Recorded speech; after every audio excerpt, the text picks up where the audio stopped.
Sacrificios humanos en Bengala. Atención, atención.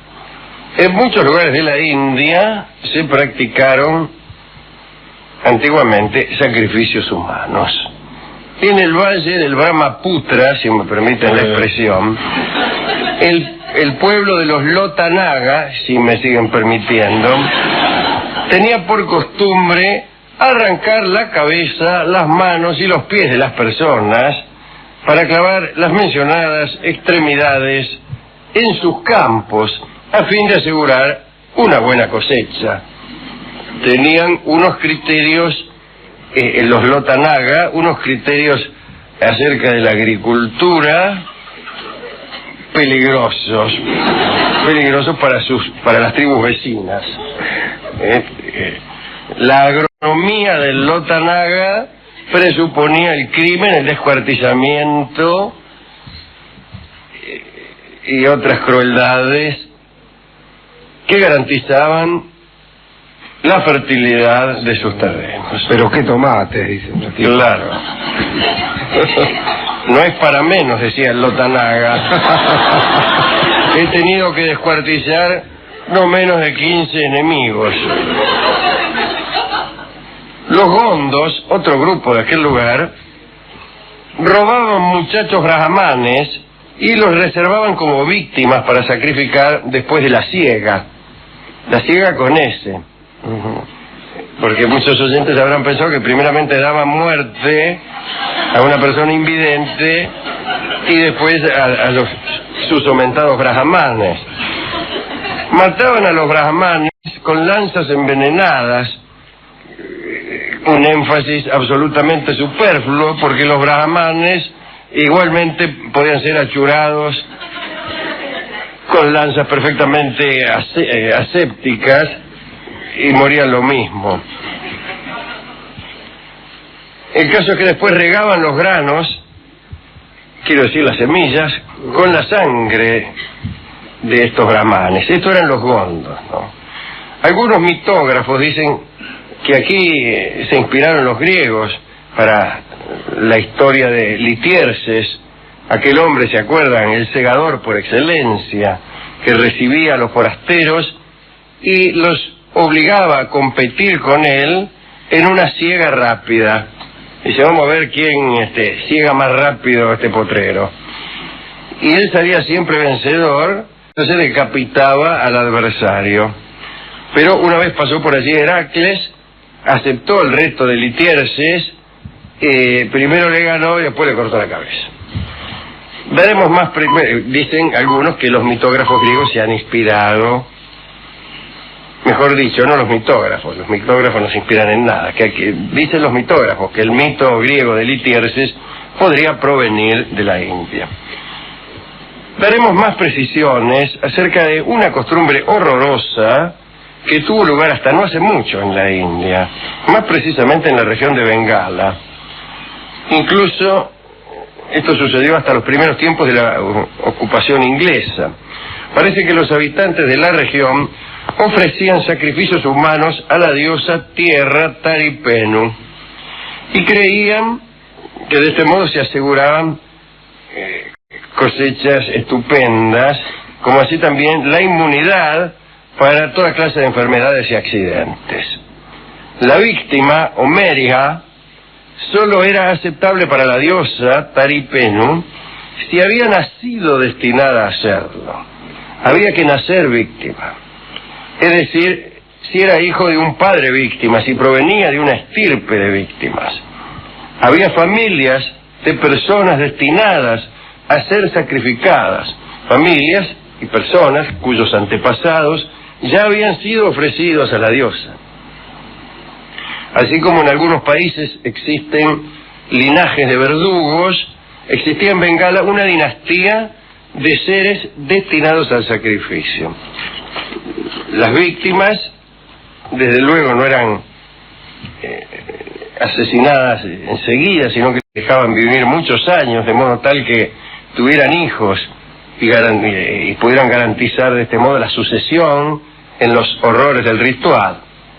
El caso es que al llegar la madurez, un joven Meria, así se llamaban esta estirpe de víctimas, recibía una esposa que usualmente también iba a ser sacrificada, ¿no? Y con ella también recibía una parcela de tierras y ganado, es decir, que era gente que estaba bastante bien, poseía medios. Este tipo de familias de futuros sacrificados eran varias, había bastantes de estas familias, y también había que asegurarse de que tuvieran mucha progenie para que pudiera garantizarse, como se ha dicho, la sucesión, y para que hubiera suficientes víctimas para cada nueva siembra, ya que imagínense que se pierda una cosecha por falta de víctimas. Las víctimas eran consideradas seres sagrados, como tantas veces. Antes del espanto se las trataba con extremo afecto, mezclado de respeto, como solía ocurrir también entre los aztecas, y eran bien recibidas en todas partes. El sacrificio se verificaba del siguiente modo: 10 o 12 días antes de hacerse el sacrificio, la víctima era consagrada mediante un corte de pelo, pelo que hasta ese momento jamás debía tocarse. No te cortaban el pelo hasta el momento en que faltaban 10 o 12 días para que te amasijaran. Esto se hacía ante la presencia de una muchedumbre cuyo fin era atestiguar aquel primer paso. Los que asistían a esa ceremonia del corte de pelo se entregaban, según dice el cronista, a varios días de orgía salvaje y obscena lascivia. De orgía salvaje y obscena lascivia. ¿Qué tal? ¿Cuál es su nombre, señorita? Obscena lascivia. Obscena la Silvia.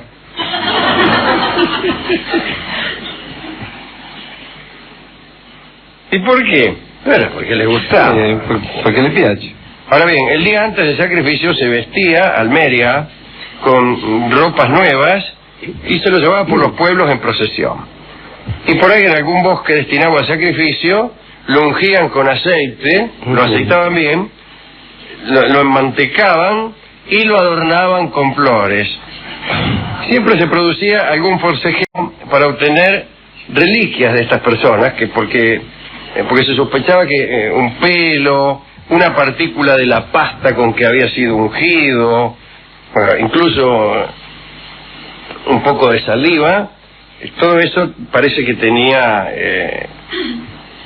poderes muy beneficiosos para quienes lo recibían. Entonces se peleaban a ver quién le arrancaba un pelo, quién se hacía con un botón. Incluso algunos le pedían a las víctimas que los escupiera, porque esto estaba considerado del mejor agüero.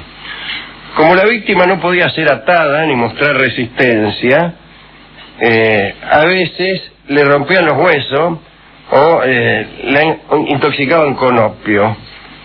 Bueno, y el modo de matarla variaba. Lo más común era la estrangulación. Un modo espantoso de sacrificio consistía en atar a la víctima a la trompa de un elefante de madera que daba vueltas sobre un pivote, y mientras giraba la muchedumbre los mataba con cuchillos. Una porquería. Desde luego los despojos de esta víctima eran utilizados en el mismo sentido que hemos descrito, ¿no? Se enterraban y se creía que de este modo la tierra era más fértil. Incluso a veces llevaban pedazos de las víctimas hasta lugares que quedaban a 200 o 300 kilómetros, y los habitantes de las aldeas esperaban la llegada de aquellos despojos. Bien. Había también una burocracia para repartirse los despojos que no leo porque me da asco realmente. Digamos, para terminar, que el cuerpo del Mériga, que tenía la virtud directa de hacer crecer las mieses, también tenía la virtud lunar de ganarse la voluntad de la diosa. Entonces no solamente fertilizaba la tierra, sino que al amasijar uno de estos tipos la diosa se ponía contenta y estaba mejor dispuesta a brindarte favores, ¿no? Bueno, la misma virtud, o las mismas virtudes, se atribuían a las lágrimas que lloraban estas víctimas, que eran guardadas para fertilizar o para congraciarse con las divinidades. Podría yo decir que no siempre la práctica de una religión aseguran una conducta honrada, civil, beneficiosa, etcétera. A veces no es así. A veces personas que hacen lo que hemos dicho, cortan en pedacitos a la gente para que la tierra prospere, otras veces cortan en pedacitos a los que no profesan esa creencia, es decir, a los que no creen que cortando en pedacitos a un señor se gana fertilidad. Por no participar de esa opinión también se les corta en pedacitos y sin siquiera el atenuante de buscar tierras fértiles, sino simplemente por diferencias de opinión, que me parece a mí un crimen todavía mucho peor. Y si ya es malo matar a alguien para que crezca el pasto, mucho peor es matarlo por no coincidir en nuestra idea sobre Copérnico.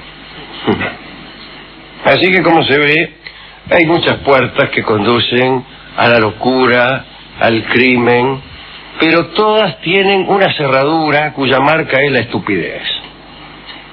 En general, casi todos los criminales de este orden, criminales religiosos, criminales políticos, tienen un elemento común que es la estupidez. Razón por la cual nosotros huimos, en nuestra cobardía, huimos cuando vemos algún malvado, pero mucho más ligero huimos cuando vemos un estúpido. Ni que hablar cuando alguien reúne las dos virtudes. Ni que hablar. Hay una tercera virtud que suele unirse, que es el entusiasmo.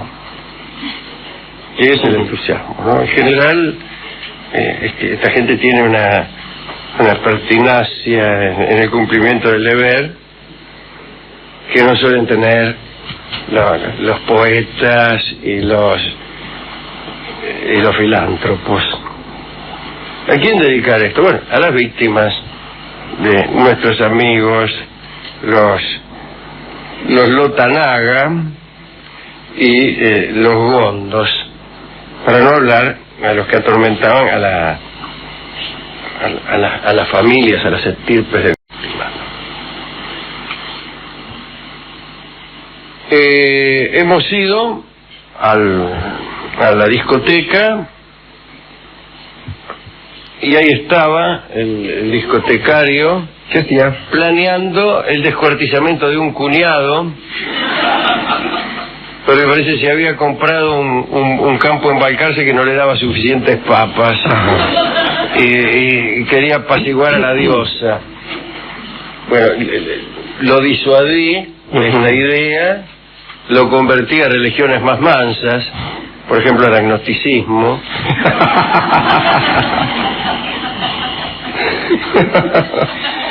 Y este hombre condescendió en proveerme de un disco que, más que poner el acento en el crimen, lo pone en la cosecha.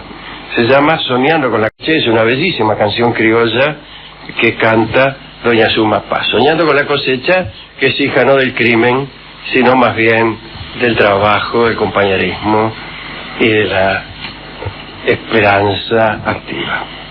Adelante, querida Suma Paz.